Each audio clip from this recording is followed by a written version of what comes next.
Hello everyone. Welcome to our channel. I hope these stories help you relax and fall asleep quickly. You can also listen to them in the background. Before we begin, please like or dislike and subscribe to the channel. Now let's start with the first story. He was my ex. Now he's dating my best friend. They say your first love teaches you more about yourself than anyone else ever could. For me, that person was Jake.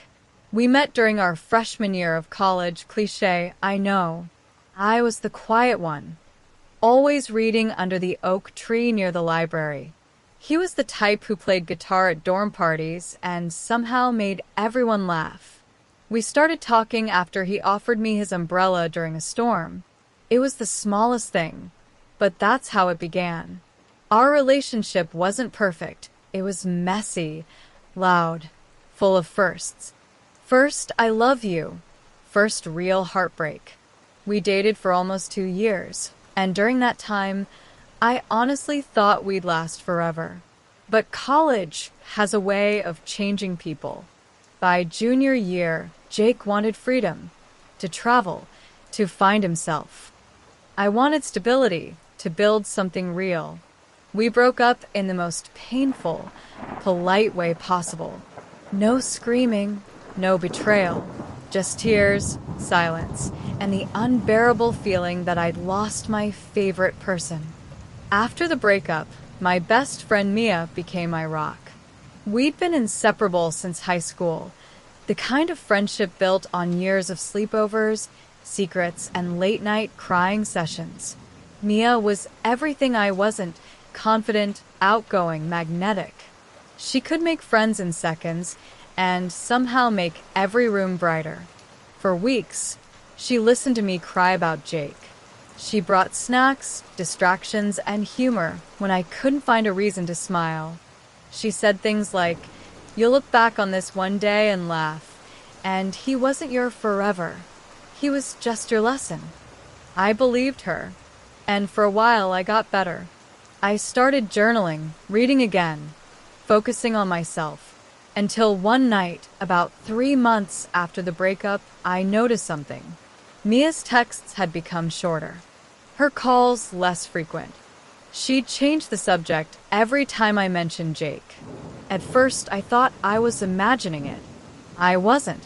It happened on a Sunday afternoon. I was scrolling through Instagram, half bored, half avoidant, when I saw it. A photo of Jake at a coffee shop, his hand resting casually on someone's Mia's. The caption read, "Hot beverage new beginnings. Dizzy." I stared at it for what felt like forever. My chest tightened, my stomach dropped. I wanted to believe it was a misunderstanding, maybe an old photo, maybe clickbait. But then came the comments. "Cutest couple. You two are perfect together." And one from Mia herself. "Couldn't be happier, two hearts." My world tilted. It wasn't the heartbreak of losing Jake this time. It was the betrayal of losing her. I didn't text her right away. I couldn't. I just sat there, staring at my phone, shaking. The next day, she showed up at my dorm, smiling like nothing was wrong. "Mia," I said, trying to keep my voice steady, "are you dating Jake?" Her smile faltered. She hesitated, then nodded. "I wanted to tell you. I really did, but I didn't know how." I laughed. Not the funny kind, the kind that breaks halfway through. "So, you just started dating my ex and hoped I'd find out through Instagram?" Tears filled her eyes. "I didn't mean to hurt you. It just happened. We started talking after you broke up and what?" I snapped. "You fell for him? You knew what he meant to me." She started crying, but I couldn't comfort her. Not this time. I told her I needed space, and for the first time in years, we walked away from each other. For weeks, I was angry at everyone. At Jake for moving on so easily, at Mia for crossing the line, and at myself for still caring. The campus suddenly felt too small. I'd see them sometimes, walking hand in hand, whispering, laughing. Each time, it felt like a bruise being pressed. Friends tried to comfort me, saying things like, if they could do that, they deserve each other. But I didn't want revenge. I just wanted peace. So I threw myself into everything else, my classes, my part-time job volunteering at the animal shelter. Anything to keep my mind busy. But at night, when it got quiet, the thoughts came back. Not about losing Jake, that pain had faded, but losing Mia, that hurt more. It took time, months, maybe, to stop replaying it all in my head. Every conversation, every red flag I'd ignored. I realized I'd spent so much of my life trying to hold on to people who weren't meant to stay. Jake taught me what love could feel like. Mia taught me what betrayal could look like, and how to survive it. Healing wasn't a straight line. Some days I woke up feeling strong. Other days I'd scroll past an old photo and crumble again. But slowly I started to change. I dyed my hair, joined a writing club, went on spontaneous road trips with classmates I barely knew. And one day, I caught myself laughing, genuinely laughing, and realized I hadn't thought about either of them in weeks. That was the moment I knew I was healing. A year later, I saw them again, at a friend's graduation party. Jake looked the same, maybe a little older, quieter. Mia looked different, still beautiful, but tense. When she saw me, her face softened. She walked over and said, "Hey, it's been a while." I nodded. "Yeah, it has." There was a long silence before she spoke again. "I'm sorry," she said softly. "I know I said it before, but I mean it now. Things with Jake didn't last. We broke up months ago." I just looked at her. I didn't feel anger anymore, just a strange, gentle sadness. "I hope you're okay," I said. She smiled faintly. "I am now. You look happy."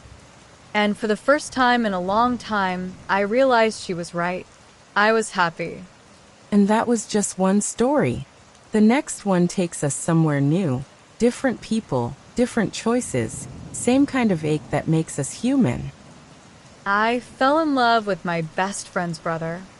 When I first met Ethan, I didn't think much of him. He was just Lily's older brother, the guy who'd pick us up from campus when it rained, who always seemed half asleep, but somehow still looked like he'd stepped out of a movie. Lily was my best friend since freshman year. We clicked instantly, the kind of friendship that felt effortless. She was loud, confident, always laughing, and I admired her for that. I spent so much time at her house that her parents started calling me their honorary daughter. That's how I ended up spending most weekends there. And that's how Ethan slowly stopped being just Lily's brother. He was a senior when we were sophomores, calm, reserved, the opposite of Lily. He loved books, old music, and coffee brewed in a French press he guarded like it was made of gold. I liked talking to him.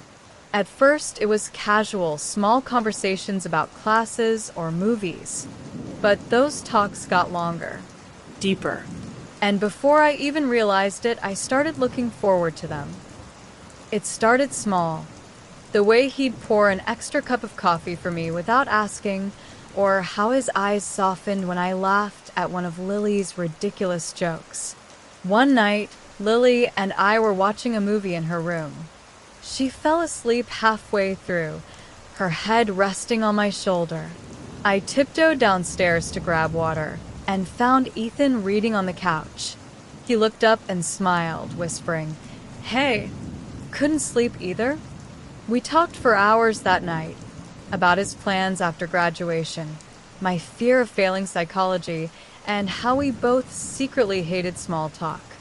When I went back upstairs, I couldn't stop smiling. My chest hurt in a way that was both beautiful and terrifying. The next morning, Lily teased me for looking way too happy for someone who slept 3 hours. I just shrugged and said I had a good dream. But the truth was, I hadn't dreamed at all. I just replayed that conversation over and over until the sun came up. Things between Ethan and me became quietly electric after that. We never said anything obvious, just little glances, inside jokes, an extra moment when our hands brushed while passing the coffee mug. I thought maybe he felt it too, but there was always this unspoken rule. He was Lily's brother, and she trusted me completely. Crossing that line felt impossible. Then came spring break. Lily invited me to stay at their family's beach house. I hesitated, but said yes. The moment we arrived, I realized it was going to be harder than I thought. Ethan was there, of course. Sun-kissed skin, messy hair, wearing that stupid faded t-shirt that made him look like a dream I wasn't allowed to have. The first few days were normal. We all hung out together, played games, went swimming. But every night, I'd find myself thinking about him while listening to the waves outside. And every morning, I'd pretend nothing had changed. One night, after Lily had gone to bed early, I went out to the porch for some air. Ethan was already there, sitting with a blanket around his shoulders, staring at the ocean. He looked at me and said softly, "Couldn't sleep?" I shook my head.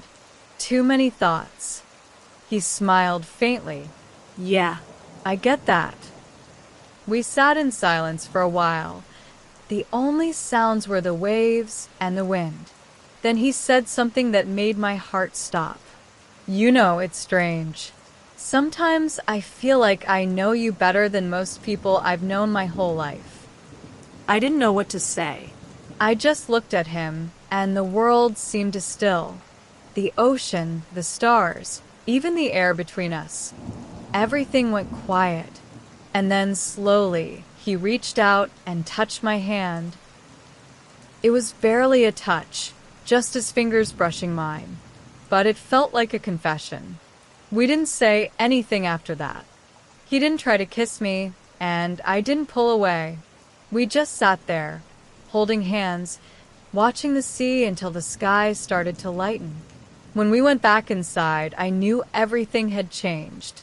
The next morning, things were different. He smiled at me across the breakfast table, but it was a small, private smile, one meant only for me. Lily didn't notice. For the rest of that trip, there were countless little moments like that, a shared look, a quiet word, the warmth of something we couldn't name. And yet, nothing happened. When we left the beach house, I felt this ache in my chest, as if I'd left something unfinished behind. Weeks passed. Lily and I were back at college, buried in exams and projects. Ethan texted me once or twice, small things, a meme, a song link. Each message made my stomach twist with equal parts happiness and guilt. One weekend, I went home with Lily again. Ethan was there, studying for grad school. That night, Lily went out with friends, and I stayed behind to study. Ethan joined me at the kitchen table. It was quiet, except for the rain tapping on the window. I glanced up and caught him staring at me. He said, almost in a whisper, "You make it hard to focus." I froze. "Ethan." He leaned forward slightly. "I know I shouldn't say this. You're Lily's best friend. But I can't keep pretending I don't feel something when I'm around you." My heart was pounding so hard I thought he might hear it. "I feel it too," I said, barely above a breath. He reached out, and this time I didn't stop him. His hand brushed my cheek, and I leaned into it like I'd been waiting my whole life for that touch. We didn't kiss that night. He said, "I don't want to do this in secret. Not behind her back." And that's how I knew he was serious. The next day, I couldn't hide it from Lily. I told her everything. The beach, the texts, the porch. She stared at me for a long moment, and then she laughed. "You're kidding," she said. You two were so obvious, it was painful. I blinked. Wait, you knew? "Of course I did," she said, smiling. I just wanted to see how long it would take you both to figure it out. I couldn't believe it. Relief and embarrassment crashed into me all at once. Ethan and I started dating officially that summer. It felt easy, natural, like we were picking up a conversation that had been paused for too long. Lily was surprisingly supportive. She teased us constantly, but never once made it awkward. She even joked that she'd manifested it. Sometimes, when Ethan and I would walk around campus together, I'd think about how scared I'd been to feel something for him, and how, in the end, love had found its way, through any way. We graduated the following year. I remember standing at his ceremony, watching him throw his cap in the air, and thinking about the girl I'd been 2 years before, the one who thought she could never fall for her best friend's brother. Now, years later, Ethan and I are still together. We live in a small apartment with too many books and a cat we rescued during a thunderstorm. Lily visits often. She's still my best friend, and she still teases us every chance she gets. Sometimes, when it rains, Ethan makes us coffee in that same old French press, and we sit by the window, just listening. And every time I look at him, I'm reminded of that night on the porch, the waves, the quiet, the feeling that something was about to begin. Because it did. It began as friendship. It became love. And it still feels like home. Take a breath. Let that one sink in. Ready? Let's move to the next story. We were roommates, best friends, and maybe something more. When I first met Ryan, I never imagined he would become the most important person in my life.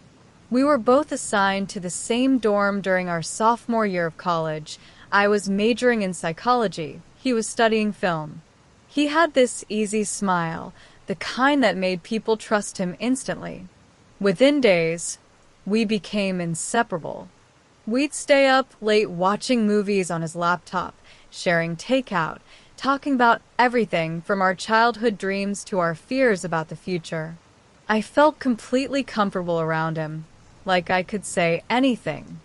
People often assumed we were a couple, and we'd laugh it off. But secretly, I sometimes wondered maybe we could be. Still, I never said anything. I didn't want to ruin what we had. Our friendship was too precious. He dated a few girls casually. I dated a guy from my class for a few months. But somehow, we always ended up back together, just the two of us, in our little world of inside jokes and late-night coffee runs. Then came the night that changed everything. It was the end of winter semester. The air outside was cold and crisp, snow falling gently outside our dorm window. Ryan and I had just finished watching a movie before sunrise, I think, and we were both quiet. Not the comfortable kind of quiet we usually had, but something heavier. He turned to me and said, "Do you ever think about us?" My heart froze. I tried to laugh it off, but he didn't smile. His eyes were steady, searching. "I mean," he continued, "we've been together all this time, and I don't know, maybe there's something more?" I didn't know what to say. Every part of me wanted to say yes, yes, of course there's more. I've felt it for so long. But fear got the better of me. So I said, "Ryan, I don't think that's a good idea." His face changed, not angry, just disappointed. He nodded slowly and turned away. The next day, things felt different. The easy laughter was gone. We still hung out, but there was a distance now, like we both knew something we couldn't unknow. Over the next few weeks, Ryan started spending more time with another girl, Emily. She was sweet, funny, and the type of person who lit up every room she walked into. I liked her, But every time I saw them together, something inside me twisted. He'd still come by sometimes, still smile that same smile, but now his stories were full of her. I told myself I was fine, that I had no right to be jealous. After all, I was the one who turned him down. But I missed him. Not just as a maybe, I missed him as my best friend. One night, after a party, I found him sitting alone on the dorm steps. He looked sad, tired. I sat next to him and asked what was wrong. He sighed and said things with Emily weren't going well. "She's great," he said, "but it's not the same. I can't explain it." I wanted to tell him I knew exactly what he meant. Instead, I just nodded and sat with him in silence, the cold night air heavy around us.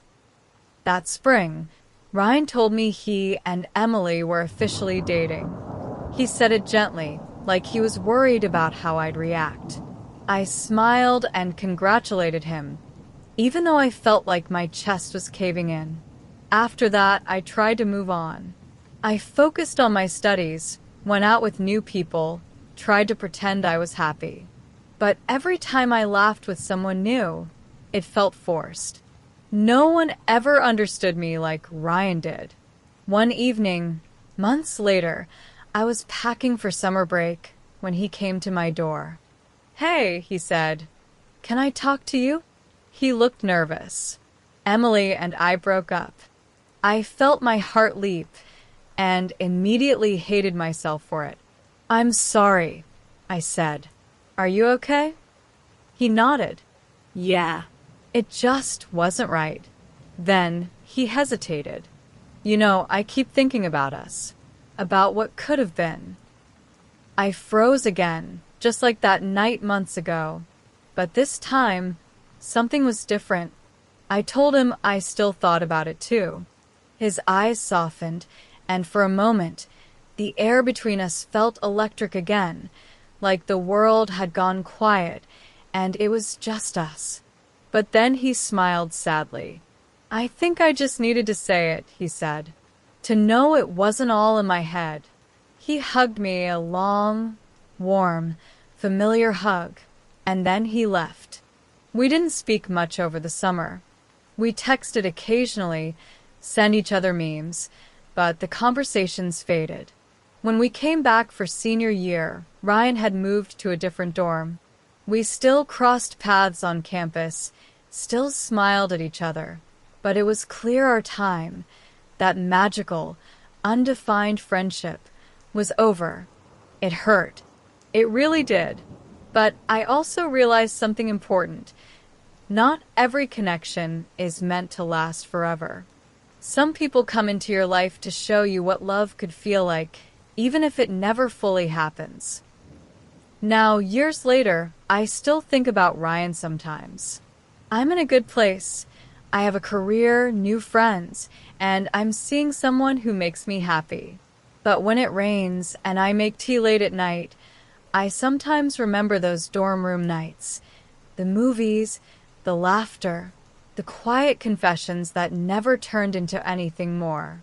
We were never lovers, but maybe that's what made it special. There was beauty in what almost happened, in the friendship that taught me about love, honesty, and timing. I don't regret it anymore. I just hope he remembers it fondly, too. If you're still here, thank you. Let's see where the next one takes us. I pretended to date my best friend, but then it got real. I used to think fake dating was only something that happened in movies. Two friends pretending to be together for some reason, then somehow falling in love for real. Yeah, that kind of cliché. Except, it actually happened to me.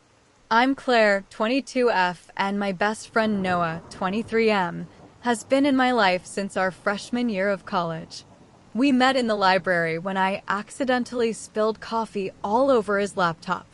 He didn't even get mad, just laughed and said, "Guess that's one way to make an impression." We became inseparable after that.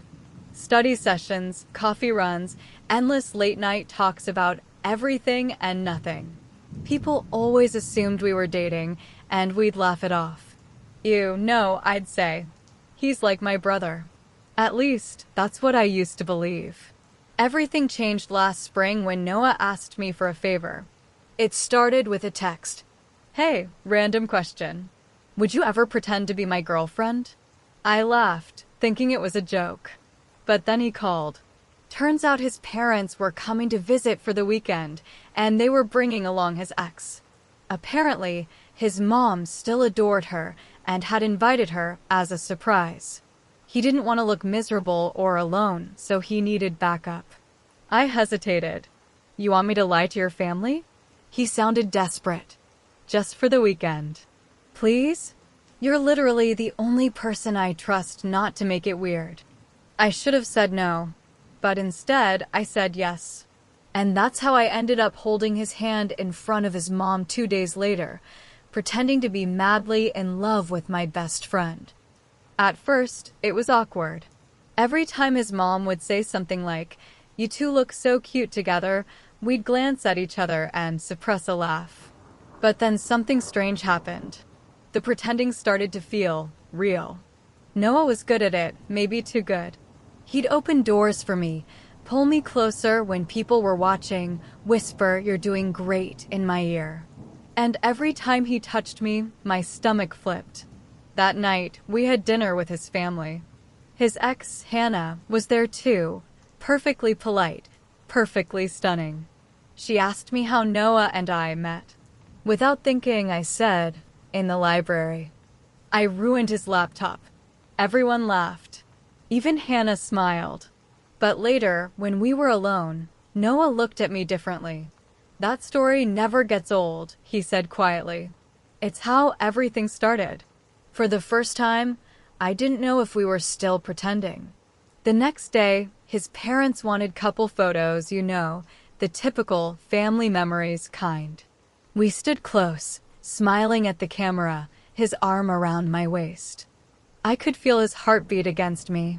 When his mom walked away, I looked up and said, half joking, "You're taking this fake relationship very seriously."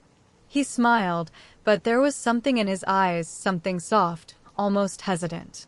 "Maybe I just want it to look real," he said. That night, after everyone went to bed, we sat on the porch drinking cheap wine, watching the stars. He was quiet for a long time. Then he said, "If this were real, I wouldn't mind." My heart stopped. I didn't know what to say. So I laughed, too quickly, too nervously, and said, "Good thing it's not, right?" He smiled, but it didn't reach his eyes. And something between us shifted. After the weekend ended, we went back to our normal lives, or tried to. But nothing felt normal anymore. We still studied together, texted constantly, joked about everything, but now there was an invisible line between us. Every time he brushed past me, my heart raced. Every time I saw him smile at someone else, I felt a sting I couldn't explain. One evening, we were at my apartment watching a movie. Halfway through, I fell asleep on his shoulder. When I woke up, the movie was over, and he was still there, his arm around me, just holding me. I pretended to still be asleep because I didn't want the moment to end. That's when I realized it. I was in love with my best friend. Of course, once I realized it, everything fell apart. I tried to hide it, to act normal, but I couldn't. He noticed. "You've been weird lately," he said one night. I froze. "Weird how?" "You're avoiding me." Did I do something? I wanted to tell him everything, how I couldn't stop thinking about him, how pretending to love him had made me actually fall for him. But the words wouldn't come out. Instead, I said, "I just need space." He looked hurt, but he didn't push. We stopped talking for almost 2 weeks. It felt like losing a limb. Then, one night, he showed up at my door. It was raining, because of course it was. He was soaked, hair dripping, holding a takeout bag from my favorite restaurant. "I'm tired of pretending," he said. "I know something changed. I don't know what I did, but please don't shut me out."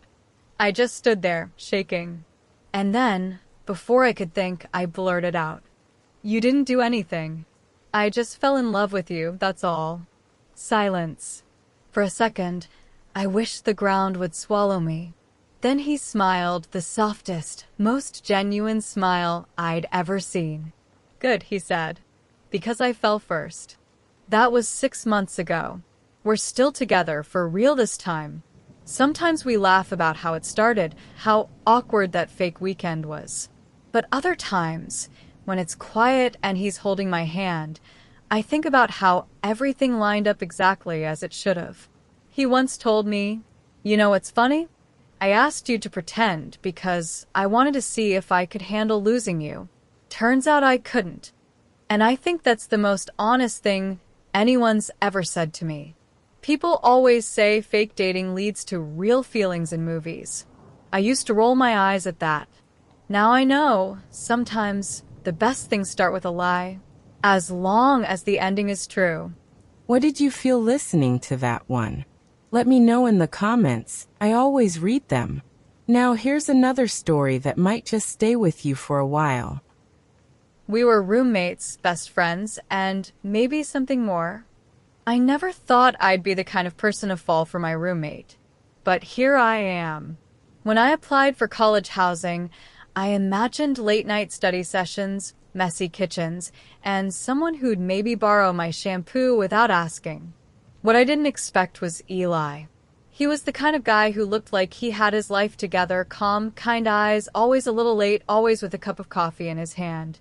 He was majoring in architecture, which somehow fit him perfectly. Focused, thoughtful, quietly creative.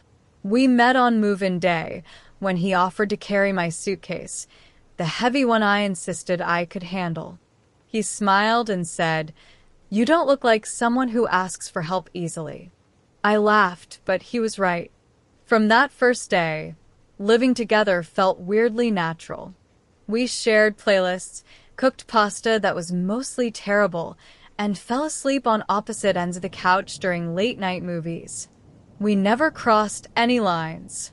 But there was something there, something I didn't want to name. Our friends used to joke that we were basically married.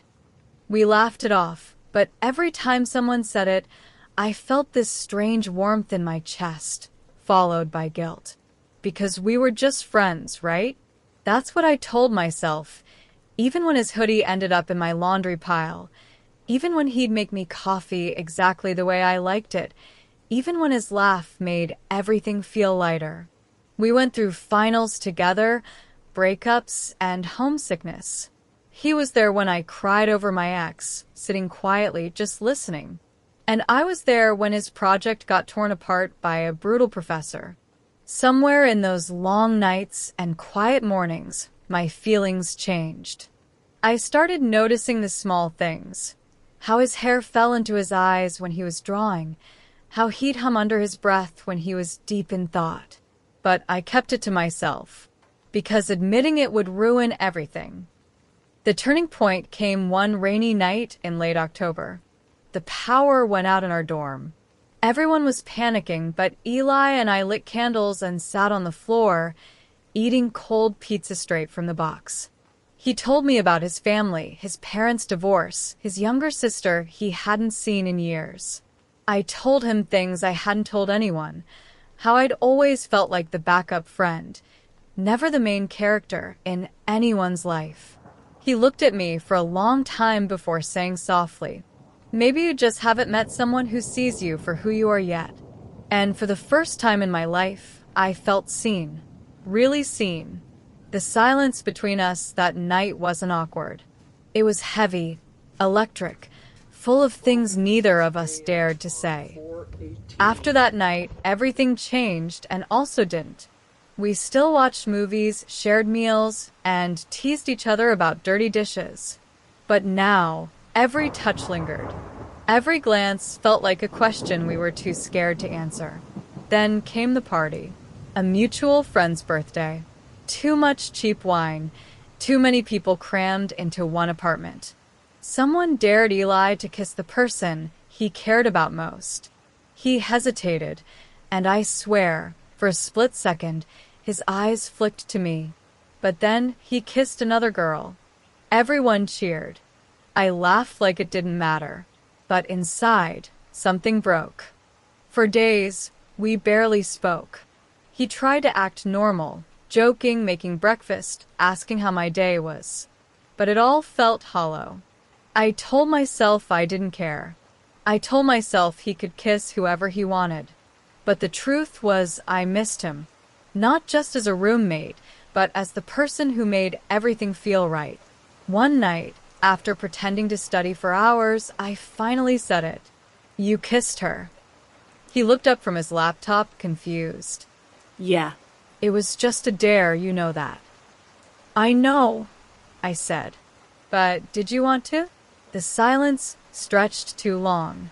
And then he whispered, "It wasn't supposed to be her." My heart stopped. That night we talked until sunrise. He told me he'd been fighting the same feelings, that he didn't want to mess up what we had, that he was terrified of losing me. We sat there, inches apart, both admitting what we'd known for months. But when he leaned in, I pulled away, because love isn't always about timing, and ours felt wrong. We were still figuring ourselves out, still building who we were. "I can't," I whispered. "Not yet." He nodded, his eyes soft but sad. "Then I'll wait." We stayed friends, real friends, but something invisible had shifted forever. Now, 2 years later, we live in different cities. We still text sometimes, random memes, small check-ins. He's dating someone new, and I'm genuinely happy for him. I've moved on too, mostly. But sometimes, late at night, I think about that dorm room. The laughter, the rainstorm, the way his hand brushed mine that night before everything changed. People say love stories always need an ending. But maybe ours was never meant to end, just to linger quietly in the background of who we became. And honestly, that's enough for me. I love how every story has its own kind of truth, even when it hurts. Let's step into the next one together. My best friend kissed me the night before my wedding. I'm writing this because I can't tell anyone in real life. Not my fiancé, not my friends, and definitely not my family. The night before my wedding, my best friend kissed me, and I haven't stopped thinking about it since. Let me start from the beginning. Ethan and I have been best friends for almost 10 years. We met in college during freshman orientation. I was the quiet girl with a color-coded planner, and he was the outgoing guy who talked to everyone. Somehow, we just clicked. We were never romantic. Not really. We dated other people, shared heartbreaks, celebrated birthdays, and were always just each other's person. There was a deep, easy love between us, the kind that feels safe and permanent. Then, 3 years ago, I met Daniel, my now husband. He was steady, calm, and kind in a way that grounded me. For the first time, I felt like my life had direction. Ethan was thrilled when we started dating. Or at least, that's what I thought. Ethan became a huge part of our lives. Double dates, movie nights, even helping Daniel move into our shared apartment. Everything felt normal, balanced. But looking back, there were small moments that I ignored. The way Ethan's smile faltered when Daniel kissed my forehead. The way he'd change the subject whenever I mentioned the wedding. The way he looked at me, not like a friend, but like someone memorizing something he was about to lose. I told myself I was imagining it, that it was just nostalgia, us growing up and growing apart. Then came the rehearsal dinner. Everyone was laughing, drinking, toasting to love and new beginnings. Ethan gave a short speech, funny, heartfelt, perfectly him. But when he said, "You've always been my favorite person," his voice broke. And I felt something twist deep inside me. After the dinner, Daniel went home early to rest. I stayed back to help clean up with a few friends, including Ethan. When everyone else left, we were alone. Just the two of us, in the soft glow of the empty restaurant. He was quiet, fidgeting with a napkin. Finally, he said, "So, this is it, huh? Tomorrow you're marrying him." I smiled, trying to lighten the mood. Yeah. "You'll finally be free from me bossing you around." He laughed, but it didn't reach his eyes. Then he said, almost whispering, "I always thought it would be me." The world went silent. I froze. He looked up, eyes glassy. I never said anything because I didn't want to ruin what we had. "But I love you. I've loved you for years." Before I could react, he stepped closer and kissed me. It wasn't a passionate, movie-style kiss. It was soft, trembling, desperate, a goodbye disguised as a confession. For a moment, I didn't move. My brain completely shut down. Then I stepped back, my heart pounding so loud it hurt. "Ethan, what are you doing?" I whispered. He looked wrecked. "I know. I'm sorry." I just needed to do it once. I needed you to know. I wanted to be angry. I wanted to scream. But all I felt was sorrow. Deep and sharp, like mourning something I didn't realize I'd lost. I told him I couldn't do this, that I loved Daniel.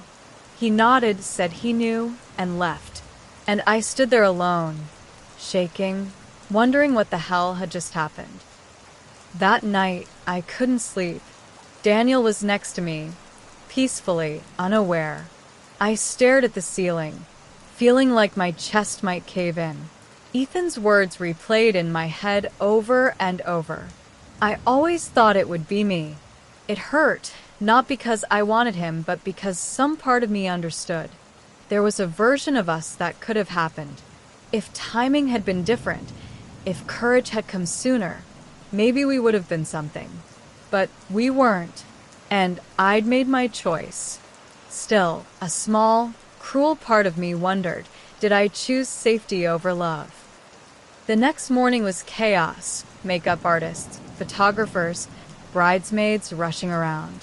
I went through every motion like a robot, smiling, posing, laughing. But inside, I was spiraling. When I finally saw Ethan before the ceremony, he looked composed, distant even, like nothing had happened. He hugged me, whispered, "You look beautiful," and smiled. For a second, I wanted to ask if he meant it as a friend or something else. But then the music started, and it was too late. I walked down the aisle toward Daniel, who looked at me like I was his whole world. And in that moment, I realized something. Love isn't just about who makes your heart race. It's about who stays, who builds a future with you even when it's hard. So I said, "I do." And I meant it.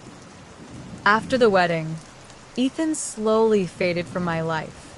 We still text occasionally, polite, distant messages. He moved to another city a few months later, started seeing someone new. Daniel never found out. And I'll never tell him. Not because I want to protect Ethan, but because I want to protect us. Sometimes, when life quiets down, I think about that night. Not with guilt anymore, but with a strange kind of gratitude. It reminded me how fragile love can be, how timing, fear, and silence can change everything. Last week, Ethan sent me a photo of his engagement ring. He's proposing to his girlfriend. I stared at it for a long time before replying. "She's lucky to have you." He wrote back, "So was he." And that was it. I cried, not because I regretted anything, but because life really does move on, even when your heart still echoes with things unsaid. I don't think what happened that night was right, but I also don't think it was entirely wrong. It was human, messy, emotional, complicated. Maybe in another life, Ethan and I could have had our moment. But in this one, we did the right thing. And sometimes that has to be enough. Life doesn't stop between stories, and neither do we. Let's go on to the next one. I watched my crush fall for my best friend. It started on one of those afternoons when the rain doesn't really pour. It just lingers. The kind that makes the whole town smell like wet pavement and coffee. I remember watching the droplets chase each other down the window of the cafe. And somewhere between the blur of glass and the hum of jazz music, I realized I was falling for him. His name was Ethan. He wasn't a kind of guy who demanded attention. He had this quiet energy about him, like he saw more than he said. He'd sit at the far corner of the cafe after classes, sketching in that little black notebook, sometimes sipping his coffee so slowly it went cold before he finished. And then there was her, Mia, my best friend since childhood, the kind of person who could walk into a room and make everyone feel like sunlight. She laughed easily, spoke loudly, lived freely. I loved her for that. I envied her for that. The three of us started hanging out more often. Study sessions, coffee runs, late night walks when the streets were slick with rain and smelled like petrichor. At first, it felt perfect, like the three of us were made to exist in the same orbit. But soon I noticed it. The way his eyes lingered a little longer when she spoke. The way his laughter softened around her. And the silence between us that used to feel comforting, began to ache. I tried to ignore it, tried to convince myself that what I felt was just my insecurities talking. But the truth sat there in my chest like an uninvited guest. One evening, we were at Ethan's apartment, all three of us watching an old movie, something black and white with rain-streaked windows that looked too much like ours. Mia fell asleep on the couch, her head slipping onto Ethan's shoulder. He froze at first, then smiled. The softest, most genuine smile I'd ever seen on him. And I knew, right there, in that dimly lit room with the smell of popcorn and the hum of the television, I knew I'd lost something I never even had. Later that night, I walked home alone in the rain. I didn't cry. Not yet. I just walked, letting the water soak through my jacket, feeling like maybe if the rain could reach my skin, it could wash the ache away. The next day, Mia texted me, "Do you think Ethan likes me?" My fingers hovered above the keyboard for a long time. Then I typed back, "Yeah, I think he does." And hit send before I could change my mind. They started dating a week later. It was quiet at first, coffee dates, shared playlists, movie nights without me. I told them I was busy with work, with school, with anything really. But the truth was, I couldn't watch them together. Everywhere I went in our small town, the cafe, the bookstore, the park, they were there, laughing, holding hands, looking like something out of a movie. I'd sit 2 tables away, pretending to scroll my phone, but my chest would tighten with every glance. People would say things like, "You must be so happy for them," and I'd smile, nod, pretend I was. But inside, I felt like glass, transparent, fragile, one wrong word away from breaking. Mia noticed eventually. One night, she showed up at my apartment with that worried look on her face. "Are we okay?" she asked. I wanted to scream no, but instead I said, "Of course. Why wouldn't we be?" and hugged her so she wouldn't see the tears. The days turned into weeks, and I learned to coexist with the ache. It became part of my routine, morning coffee, classes, pretending I was fine. Sometimes Ethan still texted me little things like, "Hey, you'd love this song." Or, "Remember that time we got caught in the rain?" And I'd smile at the screen, even though each message cut a little deeper. One night, Mia invited me to dinner. "It's just the three of us again," she said, all cheerful. I wanted to say no, but I missed us. So I went. When I walked in, Ethan looked up from the kitchen. For a moment, his eyes softened, just like they used to. Then Mia walked over and kissed his cheek. And that tiny spark of nostalgia died quietly inside me. The dinner was loud and full of laughter. Mine sounded real enough that no one noticed the cracks. But when I got home, I stood in front of the mirror for a long time. I didn't recognize the girl staring back. Tired eyes, tight smile, heart held together by denial. Winter came early that year. The town looked almost romantic under the snow, if you didn't know the story underneath. I started spending more time alone at the cafe. Sometimes Ethan would drop by, sometimes not. Mia was working late shifts, and I think part of me was grateful for that space. One evening, he sat across from me again. No Mia, just us. It felt like an echo of the past, the quiet comfort, the soft music. We talked about everything and nothing, and for a moment I forgot about the hurt. Then he said it. "You're one of the best people I've ever known." And I smiled, but inside I screamed, "Then why wasn't I enough for you?" He reached across the table and squeezed my hand. It was meant as a gesture of friendship. But my heart, stupid, stubborn heart, took it as a promise that never came true. Mia and Ethan made it official on social media that month. The photo, them laughing under Christmas lights, showed up everywhere. I stared at it longer than I should have, zooming in on their smiles like they held an answer. I deleted my own account a few days later. It wasn't jealousy anymore. It was exhaustion. From pretending, from watching, from feeling like a ghost in my own story.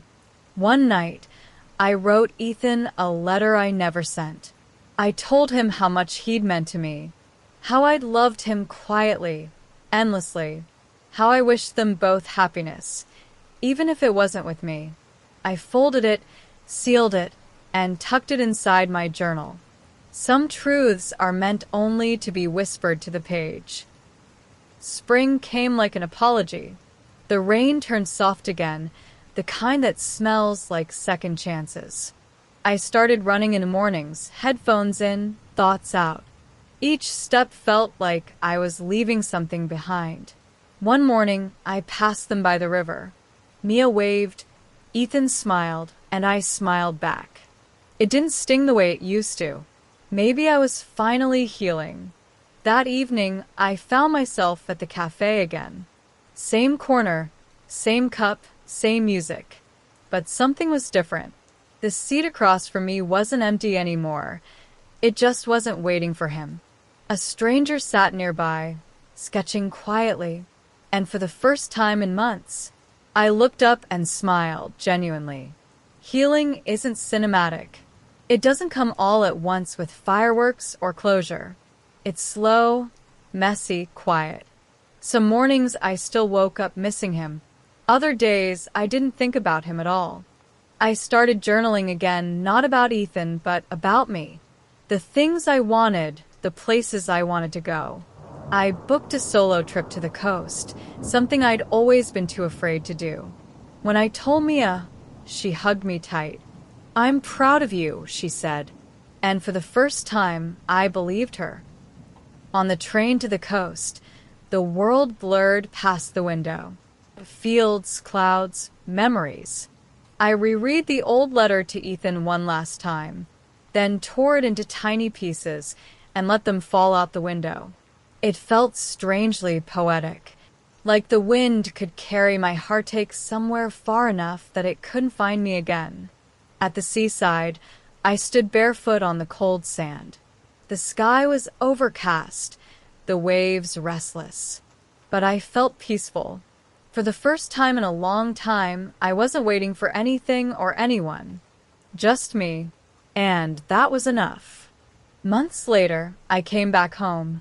Mia and Ethan were still together. She showed me a photo of them hiking, and instead of pain, I felt something softer, nostalgia, maybe, like watching an old movie you once loved. We met for coffee again. All three of us. It wasn't awkward anymore. I laughed, genuinely this time, because I finally understood. Some people come into your life to teach you how to love, others to teach you how to let go. As I walked home that evening, the rain started again, light, familiar, forgiving, and I tilted my face up toward the sky, letting it wash over me. I didn't need closure anymore. I just needed peace. And somehow, I'd found it. Maybe you saw yourself in that story, or maybe you just felt something shift. Either way, here's the next one. Am I the asshole for getting angry when my best friend started dating my roommate? I, 22F, have been best friends with Jake, 23M, since our freshman year of college. We clicked instantly, same humor, same favorite bands, same weird obsession with midnight walks when neither of us could sleep. Everyone used to say, you two would make a perfect couple, but we always laughed it off. Jake was my safe place. My best friend, my person. By senior year, I thought I had everything figured out: classes, my part-time job, and this small but happy circle of friends. Then my new roommate, Emily, transferred to our school. She was bright, funny, and the kind of effortlessly pretty that draws everyone in. When Jake met her for the first time, I noticed something in the way he looked at her. That spark, the kind I used to pretend didn't matter between us. At first, I told myself I was imagining it. Jake and I still hung out all the time. We studied together, grabbed coffee, shared memes at 3 a.m. But soon, I noticed he was distracted. He started texting less, taking longer to reply. Then one night, he mentioned, "Hey, I've been hanging out with Emily lately. She's cool." I smiled, pretending it didn't sting. "Yeah, she's great," I said, forcing my voice to sound light. But inside, something twisted. Because for the first time, I wasn't the one Jake wanted to hang out with. Over the next few weeks, they grew closer. She'd tell me stories about their study sessions, laughing in that bubbly way she did. I'd laugh too, even though it felt like my chest was caving in. Then it happened, the night everything shifted. Jake came over, and Emily was there, lounging on the couch. I walked into the kitchen, and when I came back, they were sitting close. Too close. I froze for a second, then forced a smile. "You guys look cozy." Emily blushed. Jake looked nervous. "We were just watching a movie," he said quickly. Later that night, she admitted it. "Jake and we've been seeing each other." I was going to tell you. My stomach dropped. I don't even remember what I said. Something like, "Oh wow, that's great." But as soon as I closed my bedroom door, I cried quietly into my pillow. It wasn't that I wanted Jake to be mine. Or maybe I did. But it was deeper than that. He'd been my person for years. I knew his favorite songs, his fears, the way he smiled when he was tired. Now all that belonged to someone else, and that someone slept in the room next to mine. I tried to be okay with it. I really did. I hung out with them, pretending everything was fine, even though it wasn't. Jake started spending more time at our apartment. Sometimes I'd come home and find them cooking together, laughing at inside jokes I didn't understand. It felt like watching my favorite book being rewritten by someone else. One evening, we all went out for drinks. I drank more than I should have, trying to numb that ache in my chest. At one point, Jake put his arm around Emily. I don't know what snapped in me, but I said, louder than I meant to, "Wow, Jake, didn't take you long to replace me." Silence. Jake's face fell. Emily looked hurt. "I didn't replace you," he said softly. "You're still my best friend." I laughed bitterly. "Right. Your best friend who you forgot about the second someone prettier showed up." He just stared at me. Then he got up and left. The next morning, my head was pounding, not just from the hangover, but from the guilt. I texted Jake, apologizing. He didn't reply. Days passed. Then weeks. The messages slowed to nothing. Emily stopped inviting me places. I'd hear her laughing on the phone with Jake through the wall, and every sound was a reminder that I was no longer part of their story. One night, she came into my room, looking awkward. "I didn't mean to hurt you," she said. "I know," I whispered. "It's not your fault." But deep down, I hated her a little for taking him away, even if she hadn't meant to. Months went by. Jake and I barely spoke. Graduation came, and I saw him across the crowd, holding Emily's hand. He looked happy. I wanted to be happy for him too. I really did. Later, he sent me a short message. I miss how things used to be, but I think this is for the best. I typed back, yeah, me too. Then I deleted his number. Now, it's been almost a year. I still think about him sometimes, when I walk past the cafe where we used to sit for hours, or when it rains and I remember how he'd always forget an umbrella. I never told him how much it hurt. I never told Emily either. But maybe that's okay. Maybe some stories aren't meant to end the way we want them to. Sometimes people just grow apart, and the hardest part is realizing that you can't go back, no matter how much you miss it. So, here's why I'm writing this.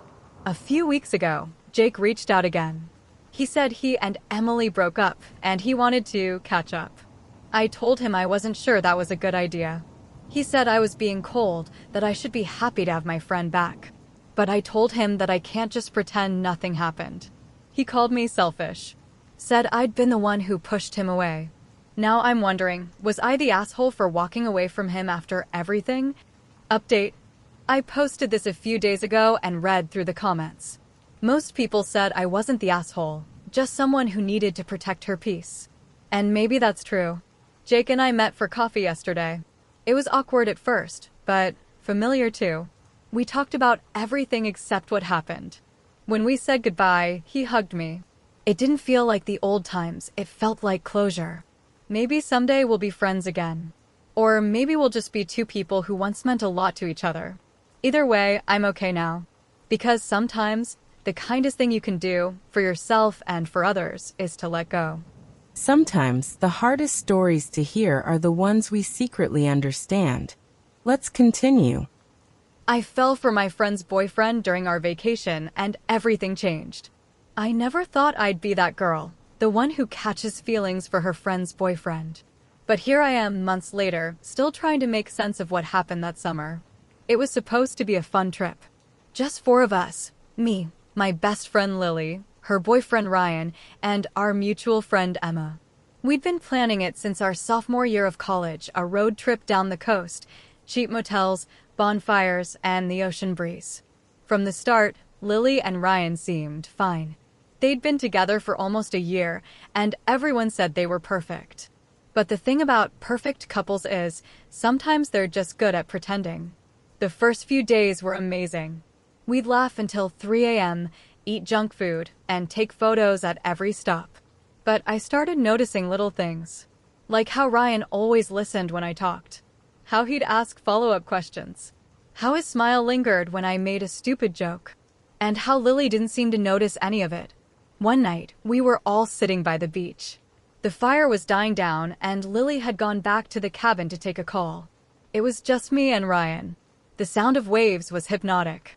He told me he wasn't sure where his relationship with Lily was going. That lately, it felt like they were more like friends than partners. I remember nodding, pretending to be neutral, but inside, my heart was pounding. That night, I barely slept. I hated myself for feeling something I shouldn't. But once that line in your heart is crossed, you can't uncross it. The next day, I tried to distance myself. I spent more time with Emma, avoided eye contact with Ryan. But Lily started noticing something was off, not between her and him, but between her and me. She asked me if I was okay. And I lied. I said I was just tired. By the middle of the trip, things got messy. Lily and Ryan argued one night loudly. It was about something stupid, like him not posting her on Instagram. But the fight had real cracks underneath. She stormed off, leaving him sitting outside, quiet and frustrated. I went to check on him. I shouldn't have, but I did. We sat in silence for a while. Then he looked at me and said, "You're the only one who seems to understand me lately." It felt like a punch, because I did understand him. Too well. And before I knew it, he kissed me. It wasn't long, just a moment. But it changed everything. I pushed him away, told him it was wrong, that he had to talk to Lily. And I ran back to the cabin, crying. The next morning, the tension was unbearable. Ryan avoided eye contact. Lily was cheerful, pretending nothing was wrong. And I felt sick. 2 days later, he told her the truth. Not about the kiss, but that he didn't love her anymore. She was devastated. I felt like the worst person in the world, even though she didn't know what had really happened. When the trip ended, we all went our separate ways. Lily stopped texting me. Ryan tried to reach out, but I ignored him. I didn't want to be the reason two people broke up, even if part of me wanted to believe it would have happened anyway. A few months passed. I focused on myself, my studies, my part-time job. Lily and I hadn't spoken since the trip. I missed her, truly. Then one evening, I got a text. It was from her. She wrote, "I know about the kiss. Ryan told me. It hurt, but I also know you didn't mean to hurt me." My heart dropped. She continued, "I realized I wasn't in love with him either. We were both just afraid of being alone. I hope we can talk." We met the next day. It was awkward at first, but eventually, we cried, laughed, and apologized. She told me she'd started seeing someone new and was happy. As for me, I never saw Ryan again. But that summer taught me something important. Sometimes you fall for the wrong person at the wrong time, and it breaks something inside you. But it also helps you grow, rebuild, and understand what real love and friendship should feel like. And What did you feel listening to that one? Let me know in the comments. I always read them. Now here's another story that might just stay with you for a while. my boyfriend confessed he has feelings for my best friend. I never thought I'd be the kind of person who'd end up writing here, but here I am. I'm 23, my boyfriend, let's call him Ethan, is 24, and my best friend Lila is 22. We've all been close for about 2 years now, ever since college. Lila and I met during orientation week, instantly clicked, and later introduced our partners to each other. When I started dating Ethan, things felt perfect. He was calm, attentive, and funny in a quiet way. Lila and he got along really well too, at first. That made me happy. I wanted the people I loved most to like each other. But over time, I began noticing something odd. It was the small things, how he'd light up when Lila joined us, how he'd laugh louder at her jokes than mine. Sometimes, he'd bring up things she said days later, like he'd been thinking about her. It wasn't overt. It wasn't obvious. But I felt it. And the worst part was, I felt guilty for even thinking it. I told myself I was overreacting, that I was jealous, insecure, irrational. Until one night, everything changed. We were at Lila's apartment for a small movie night, just the three of us. Halfway through the movie, Lila went to the kitchen to grab popcorn. Ethan turned to me, his face pale, eyes distant, and said quietly, "I need to tell you something." My stomach dropped. He took a deep breath and continued, "I think I might have feelings for Lila." For a moment, I couldn't process what he'd said. The room felt like it tilted. I just stared at him, trying to understand if I heard him right. "What?" I whispered. He looked away. "I didn't mean for it to happen. I love you, I do, but lately I can't stop thinking about her. I hate myself for it." I sat there in silence, every part of me shaking. Then Lila came back, completely unaware.